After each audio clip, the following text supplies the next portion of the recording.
You are watching Eswatini TV, Sibuko Semaswati.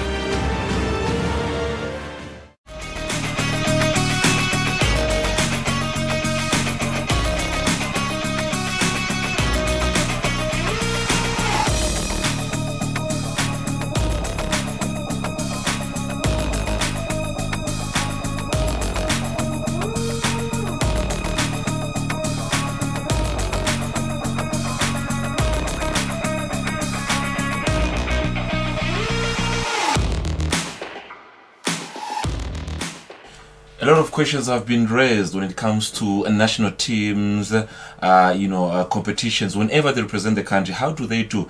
At least for this time around, there has been a light at the end of the tunnel. Where under 20 current team in Kosafa in Port Elizabeth have won their first game. At least there is something positive now we can mention in football. Not to forget, of course, our CAF Champions League envoys, Young Buffaloes, their victory in Burundi against Lemesache. It means a lot for the Kingdom of Eswatini having received a negative impact. We'll talk about that. We go on and focus on some of the local sporting code, including pool that has got that did have an official meeting to iron few issues pertaining to the association and what's going to be happening going forward. Babane Golf Club, they did, of course, reinstate the executive committee that was in office for the past year. So we'll talk about that in connection, of course, with Kenneth Ngambur, the captain of the club. And then we'll go on to talk about other different things that took part over the weekend. That includes a shooting tournament, knowing that shooting was also active over the weekend. Now we'll touch, of course, on the under 20 Kosafa tournament. As you can see on your screen, these are some of the well-known athletes in their shooting positions. We'll also touch on that. Now, another sad news that will, of course, conclude our program tonight on is the passing on of Dudu, one of the well-known female who did play a huge part in the development of football in the country. Talk about her representative national team, talk about representing the country as an official. All those things is going to be live here on Eswatini TV. Hello and welcome to this beautiful evening. The 7th of December, the year is 2020. So if you're joining us on different platforms, it could be your school channel or YouTube, wherever you are in the part of the world, do not hesitate to stay put. It's going to be a lovely show. I'll be at some point in the company of Linda Jamin, of course, who's a well-known vested in analyst in the country and, of course, in the station here at Eswatini TV to give you the information and other stuff to talk about. Right now, I'll be joined by Muntu Dlamini, the president of the Pool Association, through Zoom, and we're going to look at some of the things that they were discussed over the weekend, where, if you remember last week, he was here and we did talk about the importance of the sport being developed, and then he highlighted some of the issues that were going to be discussed in this meeting. He's already connected to us through Zoom. Sivusele mlangeni la ukhona khona kwanyalo. Sivusele Fabrice, sivusele nembabukele emakhaya. Beautiful stuff. Singaba nje kuthatha isikhathi ngosi sinibongele as an association for once again keeping the progress that you are doing for the association, having this meeting kubuka ukuthi le thinking ngalethi khona kahle kahle kule sport thi ngaphela njani nalokuthi vele le sport sichubekele embili. Cha siyabonga Fabrice. As planned sibenayo vele i-meeting ichubekile Amanzini region. We besibuka the first round ukuthi ichubeke njani, what are the issues mhlambe letidinga ukuthi di-address ke ukuze sichubeke kahle nge-second round. Ema-team ke afetile lokunye vele besivele si-aware but besifuna ukuthi lama-solutions aqhamuke la kulama-teams, so sivumelene sinema-venues la ngekho kahle ladzinga attention aniketwa lawo banikati bema-venues ukuthi kumele bawa-address before kucala second round. Ema-venues nje la ngingabekisa njengaya kumahlanye litafula likahle but le nvamu seyigugile yenda ukuthi ingabi se-standardini lesikahle, so sibaniketile ukuthi kumele baku-address lokho within isikhathi sesingaka. Lawo ma-issues la kanjalo nje ladzinga attention ile-office nema-venue owners sikudiscussile nekuthi ke kube nema-cases whereby some teams and players Vatican sebabreacha our regulations, our bylaws, Vatican sebavela ku-DC. We wanted to also discourage that the numbers bekasetulu kunaseminyakeni. So we felt ukuthi ngeke attention yethu lokuthi sesihlangane sibakhulumise babonke kanye lokuthi ema-bylaws nema-constitution konke sikwakha sikanye. So lapha nasekubreacheka bese sekusibeka kabi. Another thing that I wanted to touch on was it's the issue of misconduct, especially kuma clubs. The issue lena does it have anything to do with the fact that maybe the competition is at the highest nyalo nalokuthi maybe wonke lama teams afuna ukuwina noma ngile misconduct nje lehlala ikhona kulama clubs ngizama ukuthi ayiphele? Yeah, nasibuka thanks Fabrice for raising that. Nasikubuka vele kuvelile lokuthi the competition is settled kakhulu and everyone ufuna kuwina ngayo yonke indlela, and in the process bese kuba nalokunyathelana sekukhohlakala lokuthi it should be a friendly competition kungabi ngathi sisembini. So we wanted to also preach that ukuthi sponsor na everyone else is watching simele silive losidlalako ngomhlaba uyibukile le pool yethu. So potential sponsors are watching nebadlali labancane lesifuna ukuthi babuye bajoin ipool laba sengayidlali kufuna ukuthi nabalapha khashane bayihawukele ibebede lama problems mhlambe lafuna kuvela ukuthi sesiyawebhana ukuthi sifuna kuwina sonke. So cishe sikhulume sibonke sa understandana sababona ukuthi kumele sikulungise kanjani.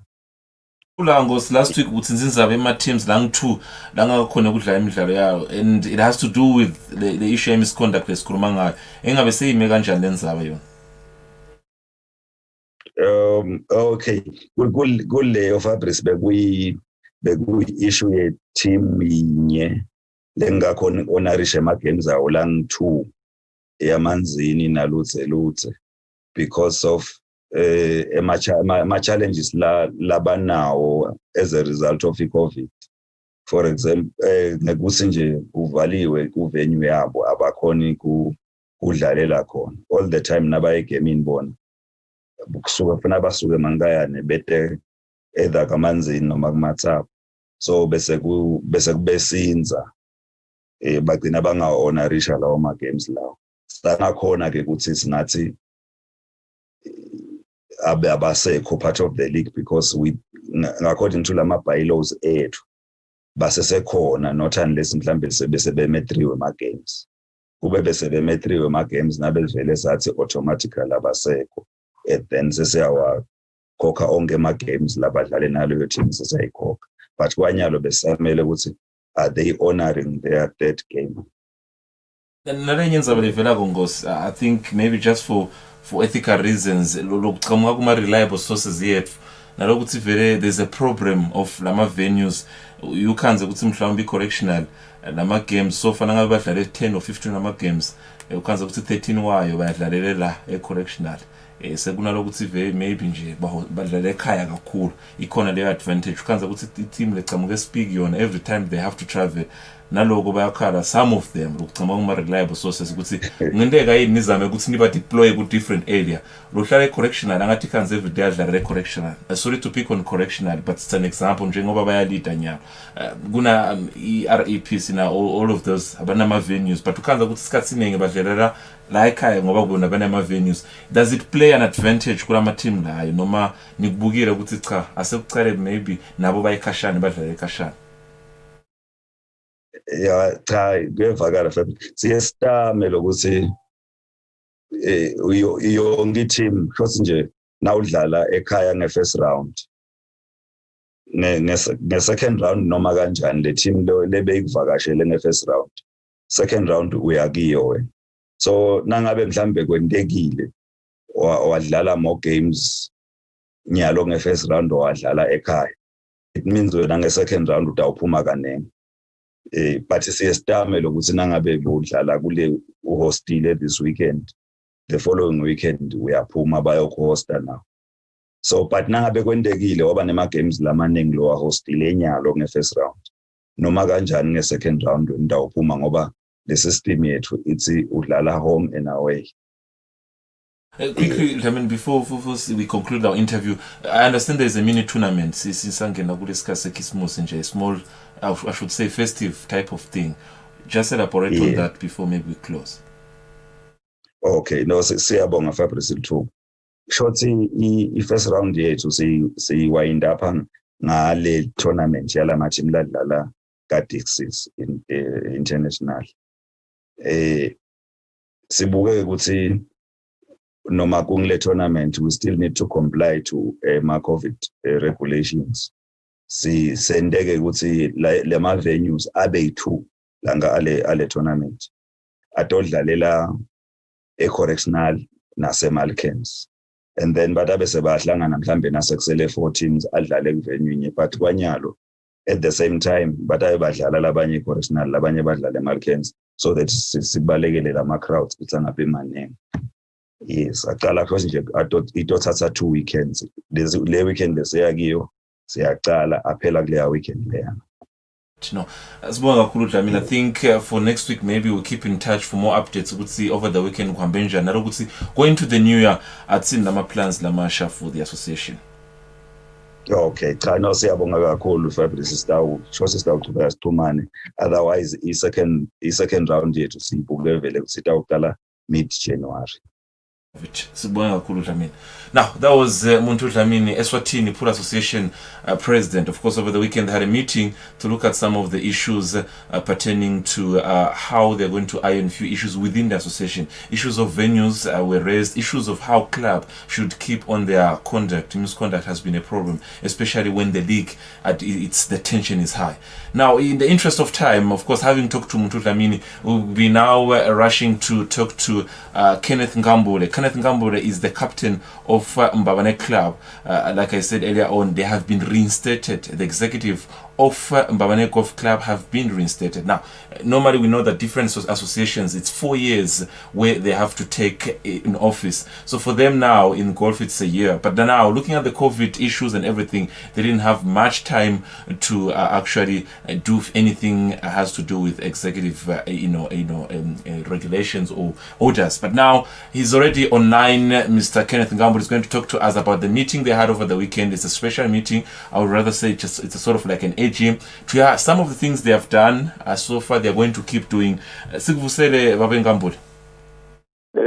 Good evening, Siyavusela Fabrice.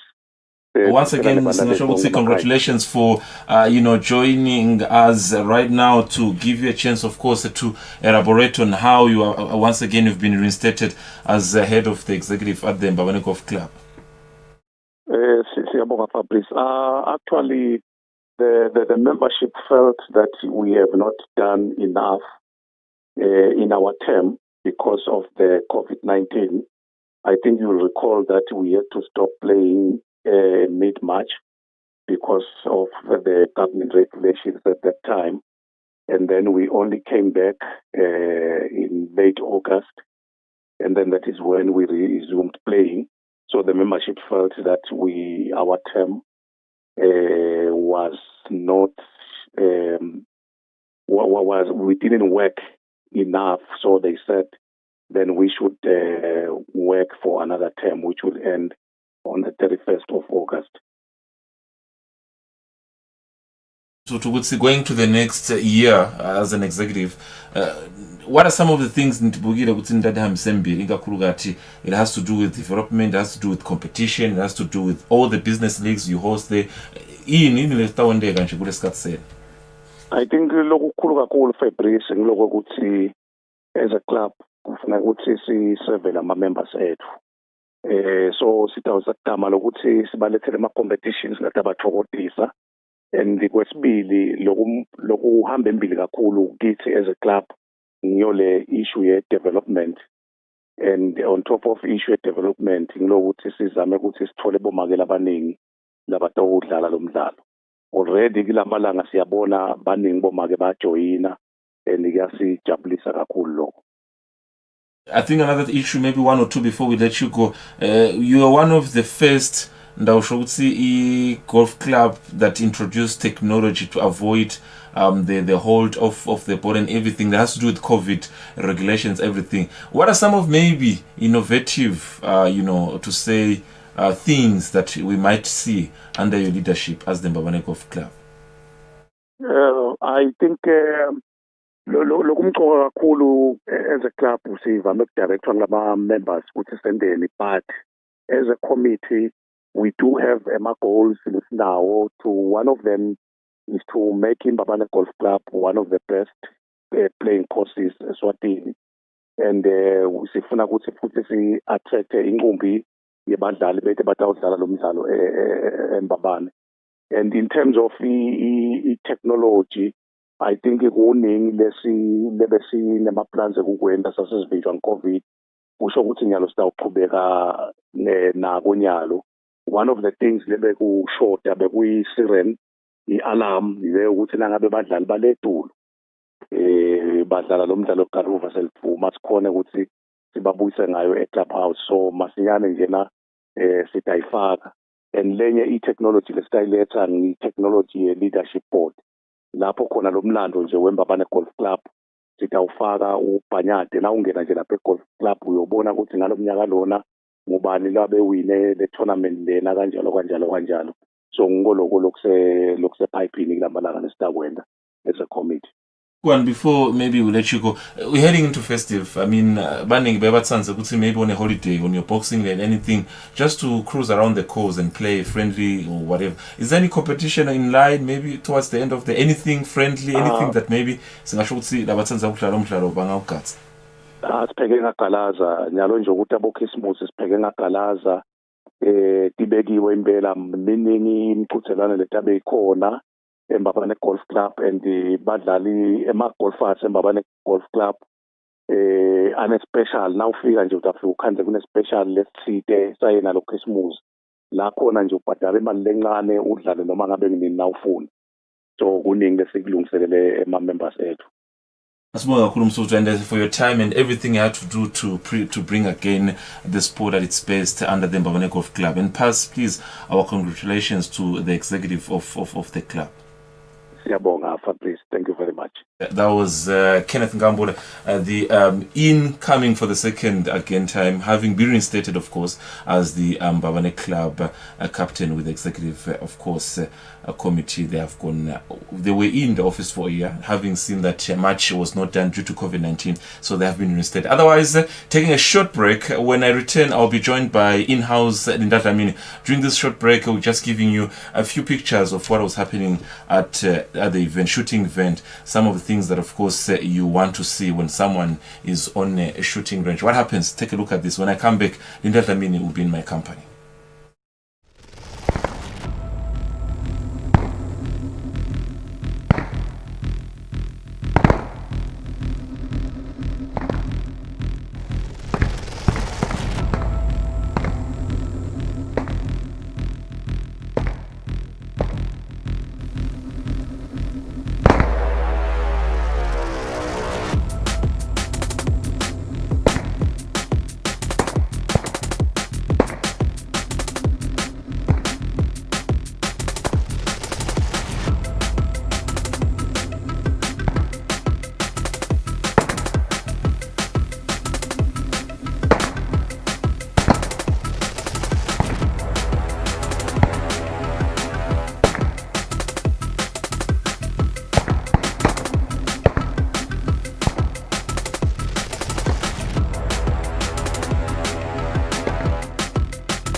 pictures, of course, from the shooting range. An event it was, again, to say it was eventful. Seeing one of the sporty event returning to action this weekend, that is the Rifle Association, Shooting Association. Now, I'm already in the company of Linda Dlamini, our in-house analyst, to give us few, in-house details, international details, and his informative experience. Ngivusele Nkosi.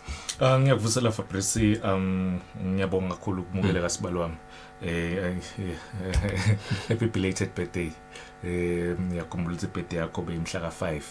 Yes, December ngikhohlwa, but ngiyithuba lokukhulu ngivusela emalwelo viewers Fabrice ekhaya. Asibonga kakhulu Dlamini nale birthday wish. Of course, it means a lot. Now, let's talk about Gakulugati Master Logondegile quickly on our online platforms. Muvile Kenneth Ngambule kutsi sebabuye office as executive committee yaSembabane Club.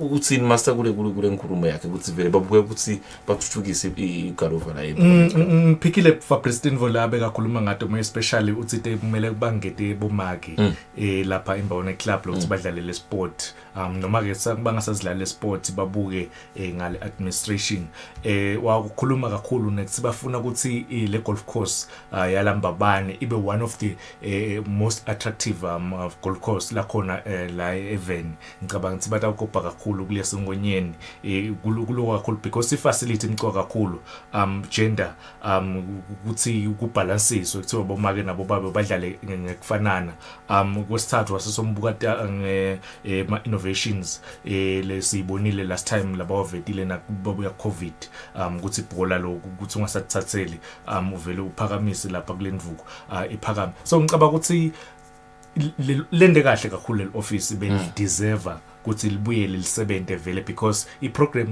ngicabanga sina uyidwebile isikashayana lesincane ayipheli iyayibadzinga bo 8 years or maybe 12 yes njoba shilo I'm happy nje bamle ungenile efisiwe last time nanyalo ngicabanga ukuthi batawukhona ukuthi basebenzisane nabo njoba sengishilo ukuthi mina ngiyangithanza ukuthi every sport kungabe sesedominator emadrosa kuphela but kancane Fabrice have it lo munye sikhuluma naye through Zoom master beku Muntu Dlamini president wePool Association bayalana last week master uyithinzile indzaba ye kuzama ku iron some of the issues within the association ikakhulu kati indzaba ye misconduct umuvile ke ukuthi what they are trying to do is to issue the issues of the venue ukuthi at least kungabe dingi ngikhanza ukuthi labaphethe tindzawo bayakhala ukuthi maybe yabo going forward. What are you saying about this sport master? Recently they seem to be focused nasingabukana level of competition sesikhulume ngalendlela the table yabo i-tight nabuka number 1 number 2 uzofika ku number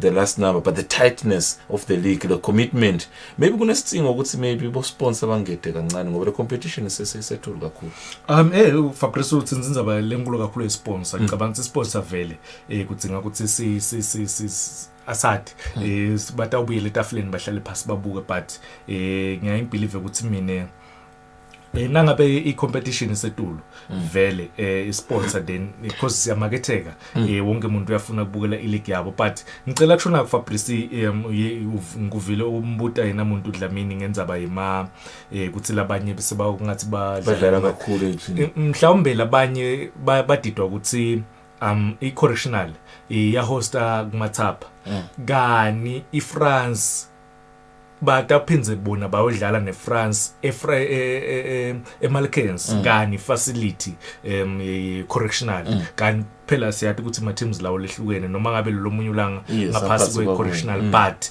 ma teams lehlukene ngicaba ukuthi baba malwel viewers angabe sesayahlukanisa yes. Wow, and in terms of also misconduct master cause narokuthi vele siyathi ukuthi umdlalo wepool bayeba associate ukuthi udlalwa nglabantu labatsinza through kuletinazo lesisho tisho ukuthi it's alcohol but that's not a concept kufuna ukushintsha so I think nale misconduct bazama ukuthi kungabe nale ngcomvo ukuthi vele bayamisbehave ngoba basuke khona la kunatsile but I think naloko kuyashintsha but it's all about the competition now singa sikuhlukanise naloko kuze ukuthi maybe iloyal viewer ingacabanga ukuthi it's a sport that is played by people who drink ngicabanga ukuthi kumele ukuthi vele baqinisekise kakhulu ngalapho because for a very long time bekwatiwa kanjalo but sithina sibonile ma games siyawa attenda ngeke nje umkhanzo umumvu lo Dlemanza Mponjwana ayodlala ipool. Ngicabanga ukuthi lokho kumele ama loyal viewers abe clear ngako ukuthi le sport is safe, zidlalwa abantu laba sober and kude angaze ngabona nomsimvo onke lama games le. Ngicabanga ukuthi lokho kumele sikhambise kakhulu sikubonga kakhulu because lamanye ama competitions kuyaye kwenteke bese uthola ukuthi sekuba nomsimvo sekuba umsimvo. So ngicabanga nje ukuthi yona ipool association kudinga ngiletinto letenda kunako ukutaba ne tournament nyalo le ngicabanga ukuthi nakhona vele kuthi in December ema knockouts siyawati ngala emabholeni, but better ne competition ne tournament letaba khona letawudlalelwa in 2 venues ushilo wathi kuMathapha naseMalkens nakhona lapho ngicabanga ukuthi ocishe onke lama teams vele akule region leyo. So lo semankaya utawu khona ukuthi eMalkens yes lo kaManzini uyakhona kuMathapha. Ngicabanga ukuthi cishe kube yisenta.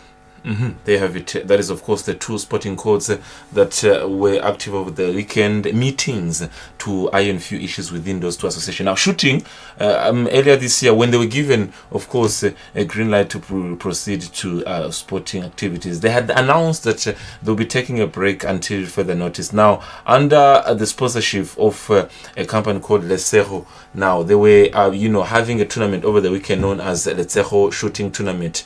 The Rifle Association, of course, the executive headed by Sipo Njanjara and the entire board, of course, made sure that the tournament was a successful. Master, umdlalo wokudubula ngathi vele exciting, but nalokuthi wawutsinza vele kunama issues lafune abe in line in terms of having a gun that is licensed. It's not even when you're playing the sport, you don't say it's a gun. Equipment that is licensed because the moment utshena umuntu ukuthi the gun is so ingqondo sesiyagijima cabanga lokunye kanzi it's an equipment that is licensed at that point in time, but bebakhona nge-weekend master. Yes Fabrice, uhuteka yona vele akwendeke uye kodubula ude ilicense awukavumeleki nje ukuthi uphathe le equipment yaka shooting ude ilicense. Le ngicaba ukuthi ibuyile i-shooting for a very long time bese bebemile. Le ngicaba ukuthi nabo bathatha a break under COVID. Now beva ke letindubula Fabrice, it's a relief because le sport lesi ngaye ngasho ngalini la ngathi as soon as udubula uyeva nawe noma ngabe kuthi wakhona inkinga lobonato, as soon as bamba le equipment le udubula uyadiva lengekhasi ukuthi khona lo kwehlako. But ngicaba ukuthi nawo lama letindubula tijabule kakhulu ngekubuya compliance, of course, na ikhona nalesikhala uyabona ke in fact vele bona ke lesikhala siba sikhulu kakhulu nangabe kudutshula because akukameli ukuthi wena usonzele la celeni because if kwendeka liphutha because liphutha lendeka na kwendeka liphutha awungabi sengotini nalolo laceleni kwalolo dubu lakho. So ngicaba ukuthi vele before besivele sikhona lesikhala but nyalo cishe basende ukuthi sibe sigudlanyana and sibonile ke nale competition ukuthi idominate kakhulu i-force maphoyisa more especially yes idominate ngibo. Le ngicabanga ukuthi this time around singabashayela tandla bende kahle kakhulu. And now ukuthi it's been quite for some time bangakhona ukudlala umdlalo ngabe in terms of practice because lo mdlalo ngathi uyadzinga kuvele ku practice. You can't just go in the field of play. We can't go on a shooting range without having practice. Getting out to practice. Yes, ngakhona Fabrice kubuta lo si babavumele vele ukuthi bakhona lokho practice.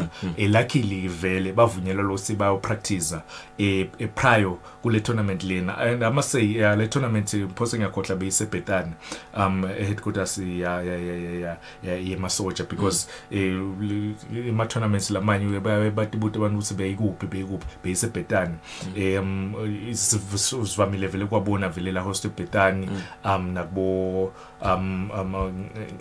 bohelehele nakhona ihlisha ibanjwa khona. Correction ngathi banenzawo lensha nabo banenzawo lensha. So ngicabanga ukuthi as delay ngathi kujule imasa awungitshela ngale jari sekhoneni la ngathi leli gqoke mask ungathini ngathi wakamavimbela sibongo. That's Sipho Mavimbela, one of our colleagues, a very good ku shooting.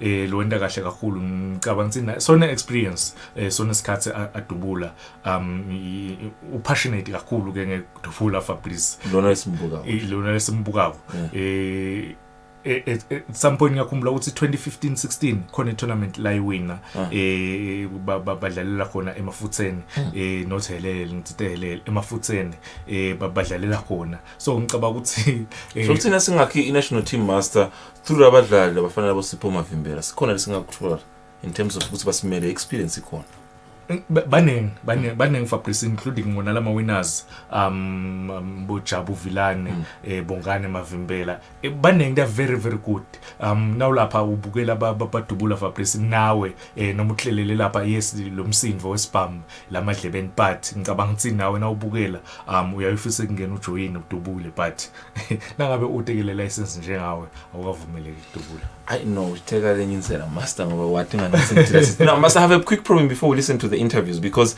I think this is a very good sport but singabalekele kuyisho lenzaba ukuthi another risky sport because sifuna kuva kuwe master ukuthi through experience uyikhulume nabo executive of different association ikhona indlela yeni of you training the sport today bakuthathe through a moral psychological that's in workshop or something would see you being allowed to have the equipment that is licensed it's for that use ngathi kanzelenye langu isebenzisa nje ngokukwatile noma ama emotions arrest because uyathingeka ukuthi bakufunzise ukuthi it's for sport not to use on emotional reasons because ngiyendeka nje abantu sihlukene emhlabeni but how is the association maybe trying to workshop people on this issue ukuthi noma nginayo i-licensed master yeah but I need to control myself ukuthi yemidlalo ayikusebenza for my emotions there's one thing ngithanda kakhulu ngikuthola i-license le process ngithola i-license yesibhamu uyahamba ufuna iform emaphoyiseni true bakubude ukuthi usifunelani isibhamu uchaza uthi na uthola le form uhamba emphakathini ke ngilawatiwa khona lokuthi wena kahle la inhloko kunemabhungane noma vele umuntu lolungile by umphakathi usho i-constituency yes because ukubukhumbula kusisakade umhlaba so umuntu useAmerica ngathi buthe ukuthi engabe umphakathi yini i-constituency yes okay awuchubeke master so now suka emphakathini then bese usuyahamba kuya kule board lele nika lama license aledibhamu true bahlale nawe pass le mibuto le uhamba kuyo ngicabanga ukuthi yonke le process inhle akumanje banika umuntu lo cigelwe enhloko banika umuntu uvelela abamate ukuthi lona u-sebenzisa for uyabona akusinje umuntu ongahluthuka bese so faka enyameni and luckily asikazi sivele ema cases lamaningi sawabona edibhamu more especially kulaba labadubulabo. Now, on the day, of course, two winners were revealed, rather outshined others. That is Jabu Vilane and Bongani Mavimbela, who, of course, had something to say, especially after their victory over the weekend. Listen to them. Siva injabulo isetulu sehluleka shone kutibamba singafisa ukuthi nalabanye banyuse masokisi batova lenjabulo lesifa kona kube likhoni ngoba wonke umdlalo naso sibhamu siyafuna lokho ukuthi uhlale usipractice ngaso sonke isikhathi kuze utothole point la kahle utokhona kuwina labanye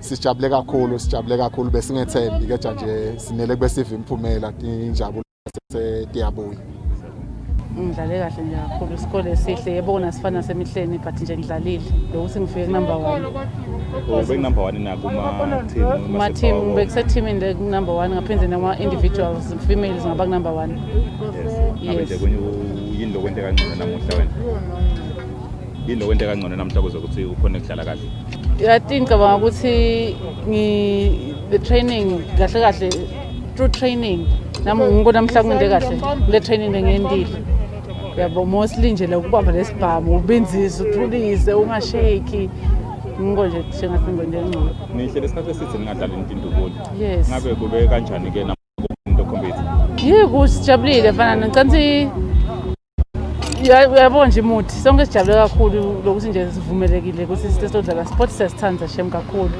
sithanda kuvumisa kakhulu etindubilini nabo bonke labakhona ukuphumelela kulo mdlalo kaLetseko kube umdlalo omhle kakhulu sibili i-team rep le bengiyona solamba embili kulo mdlalo ikhonile ukuthi namhla phinze ithathe le floating trophy bese lo siyidlalela Kungethuse kakhulu phathizwe induku lithi phakamise kakhulu. Yabonakala ukuthi bebasolo bavele bafisa lokhu kubiyela abantu odlala. Performance yabo ibe setulu kakhulu. Yengce emalangeni la selendlulile. After umdlalo lona sekwentekani iqhubekele empilo? Sitawuqhubeka nemidlalo wabomake lesolo uphenda due to COVID. Sithemba ukuthi emalangeni letako kutaba ngcono. Sitawukhona ukudlalisa le women shooting tournament lesolo yema since last year March 27 kumele siyidlalise. Last words, of course, from Sipho Njad, who is the chairman of Eswatini Rifle Association. Banengi Baba it's a shooting association or rifle association, but it is an affiliate of Eswatini Sports and Education Council. But it was an eventful day. A lot was happened, and wow, indeed, it was quite interesting. Master, maybe in the interest of time, to keep on moving, they mentioned in going forward now, it's something that's cool earlier on. Agubene parents, nangabe competition yabo baba, asegubene competition yabo man. Some things ngasho we're commending them as an association. Oh yes, for president Kabanti, ikona vele le tournament lebe kumele bayidlale.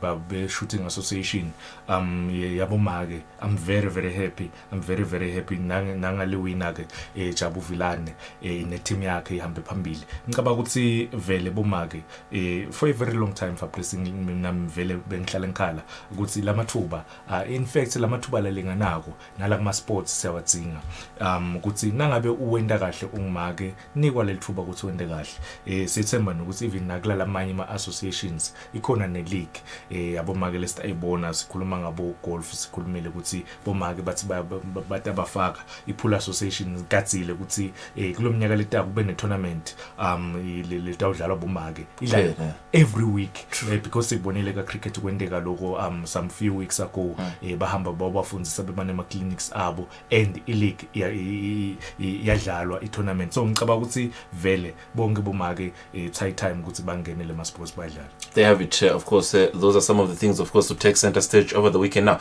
wherever you are in this world, or wherever you're joining us live on YouTube, you're watching Temidlalo, one of the sports produced and packaged locally here at Eswatini TV. Now, moving on, we'll be talking about the national team under 20 that is currently in Port Elizabeth in the Republic of South Africa, representing the Kingdom of Eswatini for the 2020 under 20 COSAFA tournament. Now, their victory against Angola on Friday was their first game in this tournament. The second game is tomorrow against Botswana. Now, their group is the tight one because there's only 3 teams. There's Botswana, there's Angola, and there is Eswatini. They have 3 points, but to consider that even over the weekend yesterday, of course, Angola managed to beat Botswana. The next game against Botswana is tomorrow. Now, but I think, Master, we are fair, accurate, and sincere when it comes to a team like Kurugati national teams. Master, but we need. Let's not talk credit. But are they really 20? Sembuta wena angupika ngabapigis. So mbuta wena ukuthi bapemvu. Is the team that is in Port Elizabeth really 20? So taba sincere now so kupemvu kwabo. Ukuqala for president njoba usho ukuthi asinike ne credit bahambile bawudlala against Angola bawina 1-0 khona Port Elizabeth. So ngicaba ukuthi ngoba ngisikujuba mase sisuka kuskandle under 17. So nyalo umbutulo landzelayo nje are they really 20? But remember Fabrice kunebadlali abangu4 labasala labe seba over 20 labe basolo base camping lokufaka ikhathi bolizwe zwane nanjabulo lo emanzini Wanderers. This is on the Monen Pirates lezo zwane I forgot the other 2 basala labo because bese bangetulu kwa 20 labo becaca because man master they were representing us under 17 basala because they were above 20 basala kuma under 20 be already bese bahamba but ucotha ukuthi they were above 20 months usho ukuthi if no for pressing ungive kahle if akwenteka ngale scandal sama under 17 I want to believe ukuthi ngabe base PE because ecampini bangena true bahlala basala ku last day nasehamba team but team iyadlala kusasa yona Eswatini idlala nayo iBotswana so ngicabanga ukuthi iBotswana idliwe namuhla idliwe Angola 4-1 isemathubeni abafana bakithi laba holongo yevele ekhaya wakamthethwa basemathubeni ukuthi bangaqualify bakuma semi-final and asingakhohlwa ukuthi wefika ku-final lithikithi lakho likuya ku-AFCON so vele unalo so ngicabanga ukuthi if Eswatini ingakhona kuya kuma-finals batabe bende history because kude i-team at any level computer junior level senior level le yayo computer ku-major tournament Africa angikhulumi ngemhlabeni. Singayisusi credit because when I was watching the game master through conservative of course one thing lengayiva ngulokuthi the analyst or rather the commentator mentioned that the advantage of Mthatha has been with the boys. Now remember we had a team under 17 base Botswana Kuma's region 5 games they are medal and apparently some of labadlali veling laba under 20 but again master so master are these guys really 20? Fabrice, in fact, that commentator talking about, I put the very same question. What's it, guys? Yes, okay. The boys learn by lesa go PE. Are they really 20 or banga pass kwa 20? Ngamchazela ukuthi no, some of my players ethu I'm a patriotic swaz ngeke ngikubaleke ngihlale ngikutshela lokho. So letinye tinvu kuyadzinga ukuthi uti live lakho ul protected because lifika kuqala ku done le tournament so labadzala basala wahamba abantwana laba under 20 okay laba odlala ePE wamtshela lo yes was protector master azama usithengisa njengoba lo mbutho khona la ngapha. Now master, maybe just for the viewer, we say the teams that are there, it's Botswana, Angola, Eswatini. Now the logo you just saw, it shows that they have both 3 points, Angola and Eswatini. Bokumbra utsi master sesha ya Angola, yes, so she's na 3 points ya Angola na iwini litolo against Botswana, so na 3 points. Yes. Maybe mathematically nje master guniga the viewer the picture for Eswatini, chances of Eswatini to qualify to the semi-finals. Remember, wasuka la very semi-finals. If our boys can manage to get a draw against Botswana, true, stabe sesina 4 points, Angola na 3, Botswana kushuthi yona itabe ina 1 point. Look senda ukuthi lapho siqualify siye kuma semi-finals. So ngicabanga ukuthi sisemathubeni lamahle. Zine nje sitawudlala le draw. Ngiyibonile ke le team lebe lidlala against Angola. Defensively no lethu against Angola. Defensive they were very very good, but ngisafuna kubona mne le style of play kusibona ukuthi this is our style of play lesidlalako, but nje defensive ngicabanga ukuthi they played very very very well. Kungakhona consider against team yase Congo, those boys siyawathi ukuthi the Angolans they were experienced, then well built. So ngicabanga ukuthi kuyithola le draw, but I'm worried because the goalkeeper was the man of the match. That's why I'm worried because Angola were able to put pressure kukithi bafike epalini lethu asave goalkeeper and nalophethe kahle ibhola Fabrice kuthi uyayikhahlela ibhola kanti sina sine advantage ukuthi siyakhona lokuyidlala la pass the Angolans babubona bagudila kuma aerial ball. So ngicabanga ukuthi coach avele ekhaya ukuthi ngakuthi ayibuyise le game, yes defensive but ungayishaya ibhola. Yabona, there's one coach labeka hlale athi ibhola uyishaya itawuthunikala uyiphase nje uyithinze uyiphase. Yeah, master. Much has been involved. The goal scorer on the day, Utsini Ngayo master. What a beautiful goal! It's a pity. It's a pity we can't maybe have the full pictures, but maybe by Thursday show on the Sport Libo Eswatini we have the full package, visuals and everything. More special iyadlala futhi kusasa. Iyadlala kusasa. Yes, maybe we can apologize on that. We're discussing something without visual. But much has been involved. What can you tell me? A very very good player. Njoba ngisho ukuthi nickname yakhe nguGiggs. Yes, Manchester United. Yes, Giggs. So ngicabanga ukuthi a very very good player uprovile utholile goal that winner against Angola. Ngicabanga ukuthi ne experience itawudlala inzima futhi because i-confidence iyaboosteka kakhulu nangabe khonile kora egemini eqala. So against Botswana mina vele ngirela kuye kakhulu ukuthi asinile asinikele that one goal because ngiva ngathi single goal linye ake sibotswana then defend like okay siyapha kusasa. Master Nyati, this is not where you wanted us to go with this story, but I'll give you a short background about something that has happened, and it has worked for another country. And this short background, if maybe it can be applied in the same situation here, we are to maybe see something fruitful. Spain won the World Cup in 2010. They had won the UEFA Nations in 2008. They went to win the UEFA Nations in 2012, which means between 2018 and 2012, they had a good 4 years. Now, the squad of Spain then, your Iniesta, your Fabregas, your Pedro, had won the Under-17 World Cup in 2003. They have represented at the Under-20 in 2007. So, Master, you hear the history of Spain. So you come to these Under-20s. They were with Verekaya in Botswana, and they collected a medal. They are doing well currently in Kosafa. Maybe but they are doing well. Maybe can we keep these boys and get somewhere with them? That's a problem for President Ngayo with our structures because ukhuluma ngama 17 lenda kahle ma under 20 ahambe na Verekaya but ema 23 aphi nanga beka kuma 20 beka kuma 17 aphi nyalo awadlala wayiko active awathola nje ama friendly games kani nawa nje ma under 20 adlala kahle nyalo atathina sekumela graduate ayikuma 23 adlale boma 2 ahlale boma 2 years angadlali nayo le nto lenkhala ngayo kakhulu kanti these boys are good. In fact it's with very very good youngsters. Unfortunately nabo bathi bangathola leso spotlight bangakha i-headline kanye bese soba big headed bese so naka tinvo letita affecta i-career yakhe. So ngicabanga ukuthi if these boys angaba focused alalele lokushiwoko angakhona ukuthi adlale but lama friendly games ma 23 siyawadzinga kakhulu.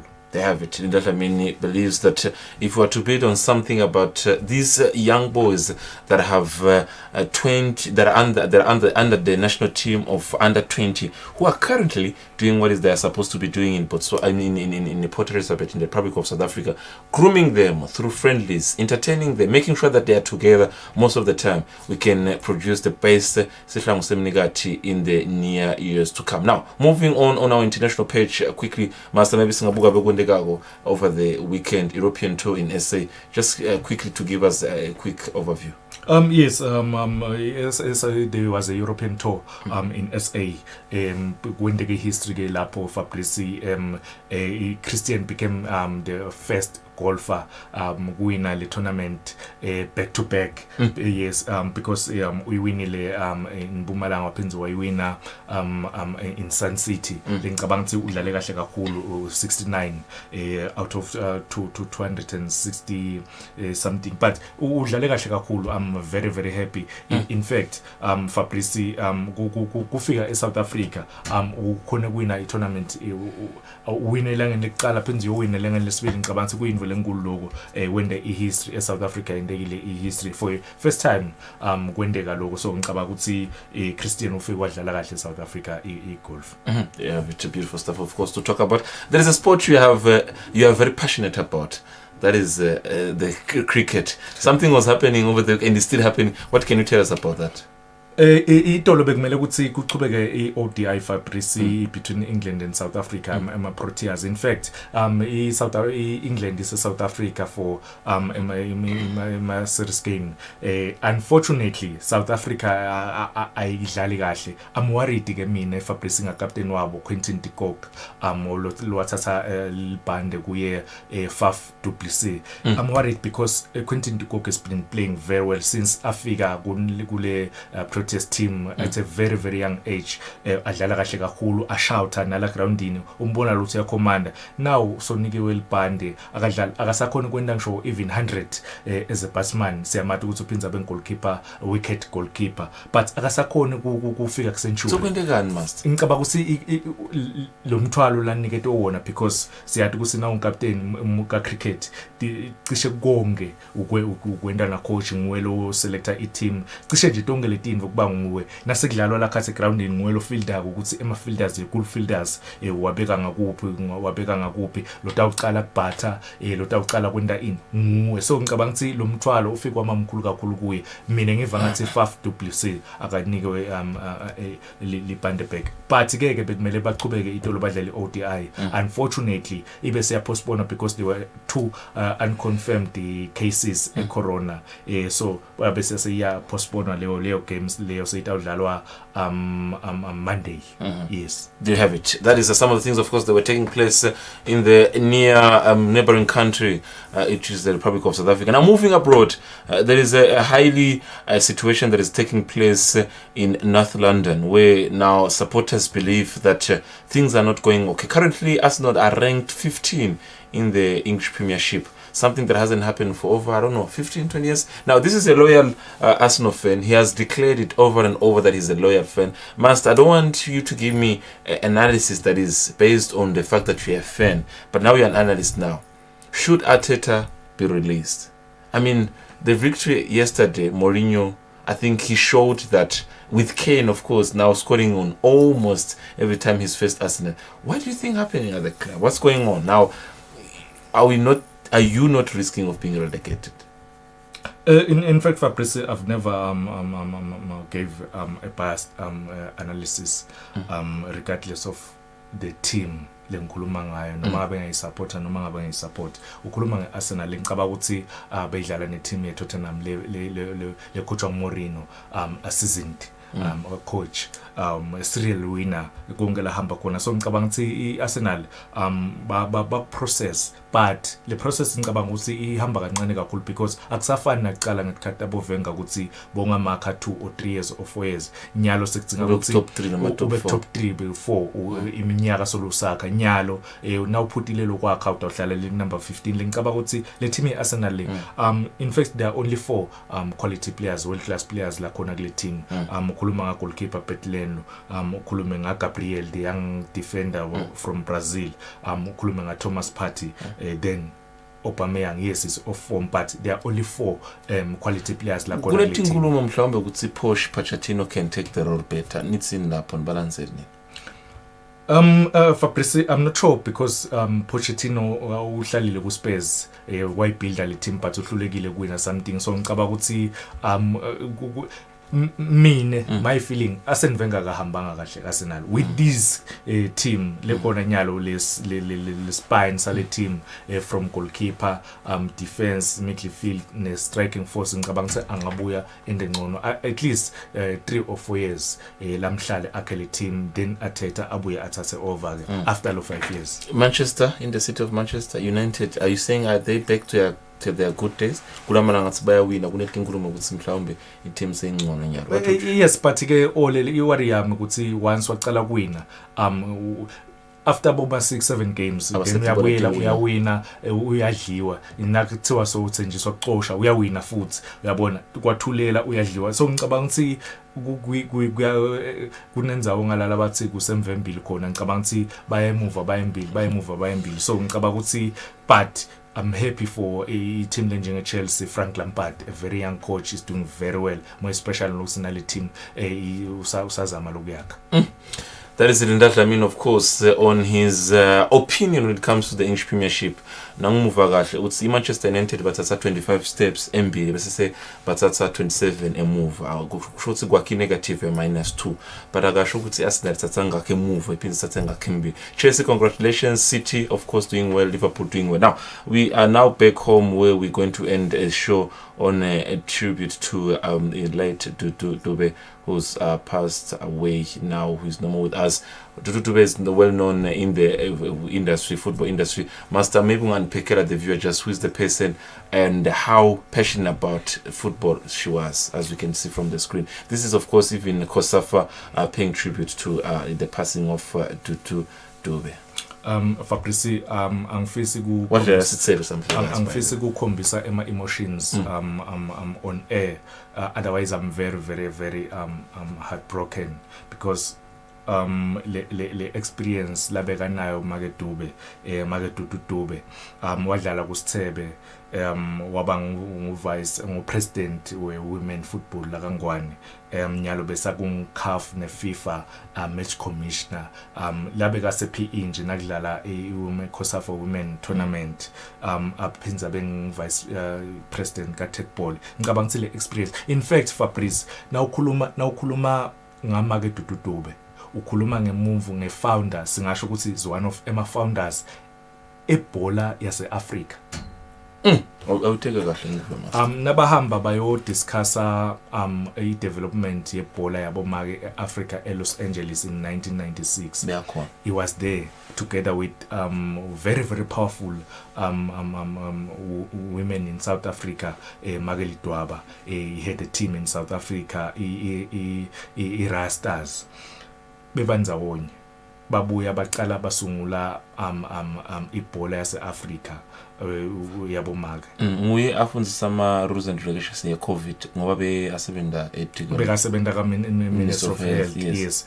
Lana nje bekafundisa indlela tekulandzela. So beyakhona kuyinhlangano ka Techball Association. Yes, bekangu vice president kona kukutshengisa lenzima la idlalile ku sports development in the kingdom, not only in the kingdom. In fact nawubonile le page la COSAFA likhuluma ngayo ngicabanga ukuthi iAfrica yonke yena udlala inzima lenkulu kakhulu Makedudu Dube. In fact waphinza watala ne-star nonhlanhla shoulder lo phinza goalkeeper coach wesithebe lwadlalela nesithebe naye. So ngicabanga ukuthi ever smiling, very down to earth woman. So ngicabanga ukuthi singasho sithi matfuthu emndenini wakakhe wakaDube sithi matfuthu bonke labathinzekako. May his soul. I think you are in that's you in her presence. I think there is maybe a bit of knowledge we must share maybe lemvuro for the guyensh like umchaza ukuthi on a personal capacity down to earth, but in terms of the knowledge lencane master khona maybe la kushare Fabrice besa khulile, but every time nanikhuluma nibancane akuthathi ukuthi yena sokhulile utan advisor. In fact bekakholwa angumfundisi utan advisor lapho lana advisor, but nakuhlekwa nayo utayifaka leyo comment kuhlekwe njengoba ngisho ukuthi bekahlala hleka every time la kakhona kuyahlekwa. So ngicabanga ukuthi sport fraternity as a whole in the kingdom of Eswatini silahlekelwe kakhulu. May his soul rest in peace again. There you have it. As we, of course, end this program, we want to say to the family of Makedudu Dube to say, our condolences, of course, for the loss of a person who one would say has not only contributed much to the development of the sport, but has had a huge impact on the current women football that we have in the country. He was involved in a lot of things, who had represented the Kingdom of Eswatini on countless occasions. Talk about different sporting codes, including Techball, which means the Techball Association, of course, has also faced a huge loss. Otherwise, to the Dube family and the entire, of course, football fraternity, this is a huge loss. Good night.